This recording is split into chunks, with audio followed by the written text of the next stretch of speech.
నారాయణఖేడ్ నియోజకవర్గం నిజాంపేట్ మండల కేంద్రంలో తెలంగాణ రాష్ట్ర మహిళలకు నాణ్యమైన చీరలను అందించాలని ఉద్దేశంతో భాగంగా కాంగ్రెస్ ప్రభుత్వం మరియు రాష్ట్ర ముఖ్యమంత్రి రేవంత్ రెడ్డి సారథ్యంలో మహిళలకు నాణ్యమైన చీరలను అందించడంలో భాగంగా ఇందిరమ్మ చీరలను పంపిణీ చేసిన నారాయణఖేడ్ శాసనసభ్యులు డాక్టర్ పంట్లొల్ల సంజీవ్ రెడ్డి. ఈ కార్యక్రమంలో కాంగ్రెస్ ఎమ్మెల్యే నాయకులు తదితరులు పాల్గొన్నారు. మీ జాగా చూపించి ఏ జాగాలో కట్టుకుంటున్నారో ఆ జాగాలో ఫోటో దిగి మీ సెక్రటరీకి చెప్పి మీ పేరు అవన్నీ రాసి మీ రేషన్ కార్డు నంబర్ ఇస్తే అప్పుడు మీకు ప్రొసీడింగ్ ఇస్తాం. శాంక్షన్ చేసి 5 లక్షలు శాంక్షన్ చేసి మీ చేతికి కాగితం ఇస్తాం, ప్రొసీడింగ్ ఇస్తాం. ఆ ప్రొసీడింగ్ ఇస్తే ఉష్క కూడా ఫ్రీ వస్తుంది. ఎట్టెట్టా కట్టుకుంటే అట్టెట్లో బిల్ వస్తుంది. గాలికి ఎవడో లీడర్ చెప్పే టీఆర్ఎస్ వాళ్ళకి ఏముంటుందమ్మా, మొన్నటిదాకా ఏమన్నారు, వాళ్ళు ఏమన్నారు, ఇల్లు ఇస్తామని ఎక్కడవా ఇండ్లు, కాంగ్రెస్ వాళ్ళు ఎలక్షన్లు చెప్పారు ఇల్లు ఎక్కడవా అని అన్నారు. వచ్చినప్పటికి చూద్దామని అన్నారు. ఇండ్లు ఇస్తున్నాం, ఇండ్లు శాంక్షన్ చేసినాకల్లా సూర్యు పెట్టాకల్లా బిల్లు వచ్చినప్పుడు చూద్దామని అన్నారు. తర్వాత ఏం చేశారు, బిల్లు కూడా రాబట్టే కొంతమంది కట్టకుండా బిల్లు రాదు, మీకు కట్టకుండా బిల్లు రాదని కృష్ణపురం కాడ పోయినా 12 ఇల్లు ఇచ్చిన 12 మంది బునాదులు తీసి ఇల్లు కట్టుకుని పడితే అరే తీయకుండా బునాదులు తీయకుండా మునిగిపోతారా, పైసలు రావురా మీకు అని చెప్పి పైసలు నేనన్నా పైసలు రాకపోతే నా జేబులోకి వెళ్ళి ఇస్తాను పోయి మీరు కట్టుండి మాట అంటే మాట సంజీవ్ రెడ్డి అని చెప్పిన. బిల్లు రాకపోతే ఇంట్లోకి వెళ్ళి ఇస్తా అని చెప్పిన. అప్పుడు సూరు పెట్టాక 12 మంది బేస్మెంట్ బిల్లు ఇప్పించిన. వెళ్ళిపోయే తత్వం కాదు, కృష్ణారెడ్డి పుట్టిందే నేను. కృష్ణారెడ్డి మీరు చూసి నాలుగు ఇట్లా వదిలి పెట్టగానే వెళ్ళిపోరు. కొంతమంది చీడ పురుగులు ఉంటారు, కావాల్సిన ఒక పార్టీకి సంబంధించిన వాళ్ళు ఉంటారు, కావాల్సిన వదిలి చేసి మీటింగ్ ఖరాబ్ చేయాలని చూస్తారు. కానీ నాకు నా ధైర్యం ఒకటి ధైర్యం లేదు అన్ని 2 సార్లు ఓడిపోయి గెలుస్తా. ఇక పుణ్యానికి హరీష్ వచ్చి ఓట్లేస్తే గెలవలేదు నేను. మా నాయన చచ్చిపోయినప్పుడు వాళ్ళకి వచ్చి వాళ్ళందరికీ వచ్చి గెలిపించారు ఆయన. నేను అట్లా కూడా 2 సార్లు ఓడిపోయి 2 సార్లు కష్టపడి గెలిచి మీరందరూ సహాయ సహకారంతో ఇంత మంచి పనులు చేస్తున్నాం. మేము బతకమని అపోదే వచ్చిన వాళ్ళకు చీరలు పంచాలంటే పంచుతుంటే కానీ పంచలేదు. ఎందుకు పంచలేదు, అందరికీ రాలేదు. ఇంకా మొత్తం అందరికీ పంచుతాము. మంచి చీరలు మీరే చేసినప్పుడు టీవీలలో పేపర్లలో అన్ని చూసారు. చూడు ఇట్లా చీరలు పంచగానే తీసుకుపోయి కాలే పెట్టేసారు, లేదంటే తీసుకుపోయి చీరలకు పందులు రాకుండా కట్టారు. మరి అటువంటి చీరలు ఇస్తే అది గుజరాత్కి వెళ్ళి తెచ్చారు. గుజరాత్కి వెళ్ళి తెచ్చి అవి 100 రూపాయలకు చీర 200 రూపాయలకు చీర తెచ్చారు. ఇవి మగ్గం మీద నేర్పించారు.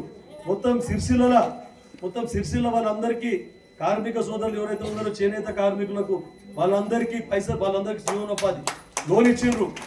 అందరికీ మనకు రైతులకు లోన్ మాఫ్ చేసినట్ల చేనేత కార్మికులకు కూడా ప్రభుత్వం లోన్ మాఫ్ చేసింది. లోన్ మాఫ్ చేసి మన లోన్లు ఇచ్చింది, మన మగ్గాలు రిపేర్ చేసి ఇచ్చిండ్రు.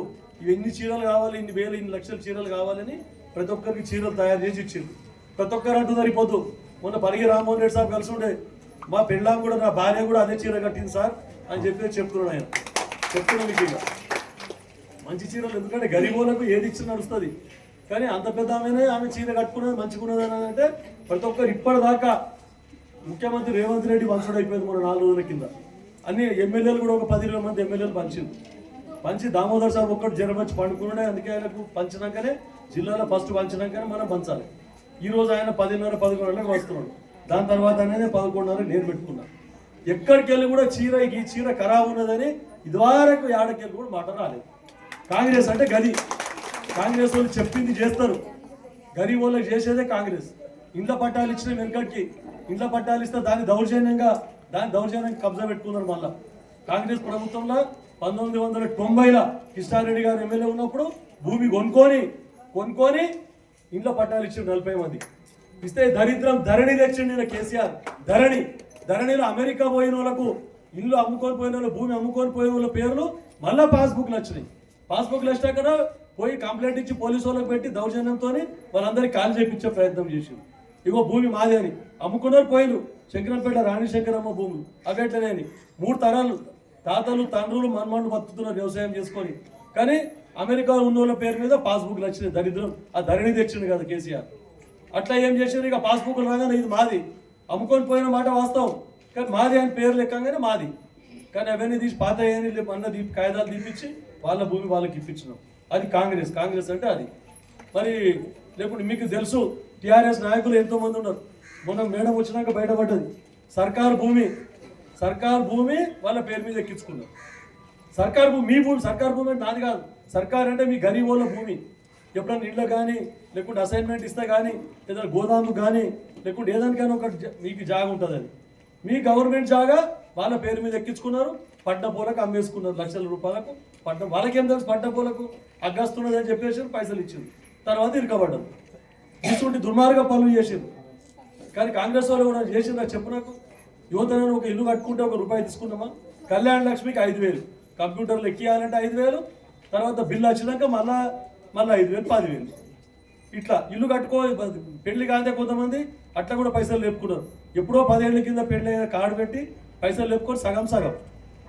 అందుకే అవన్నీ పక్కడబందీగా చేయాలని గజం జరిగితే కూడా ఇళ్ళ బిల్లు రాదు.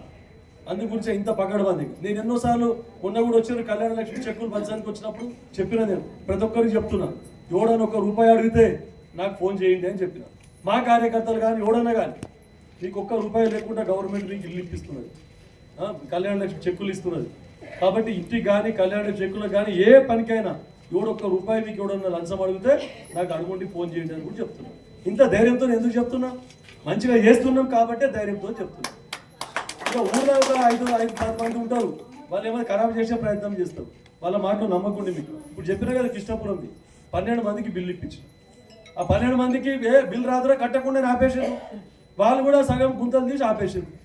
ఆపేస్తే నేనే పోయినా, నేను ఇస్తే జేబులోకి వెళ్ళాలంటే అప్పుడు నమ్మేను, కట్టిండ్రు, బిల్లు ఇప్పించిన. అందుకే వాళ్ళ మాటలకు మోసపోకండి.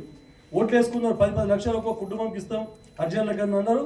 అక్కడనే పోయి ఓట్లు వేసుకున్నారు, అక్కడనే పోయి అయిపోయి. కానీ మేము వెళ్ళిపోము. మీరు అందరు లొల్లి చేయగానే నేను కూడా సపోర్ట్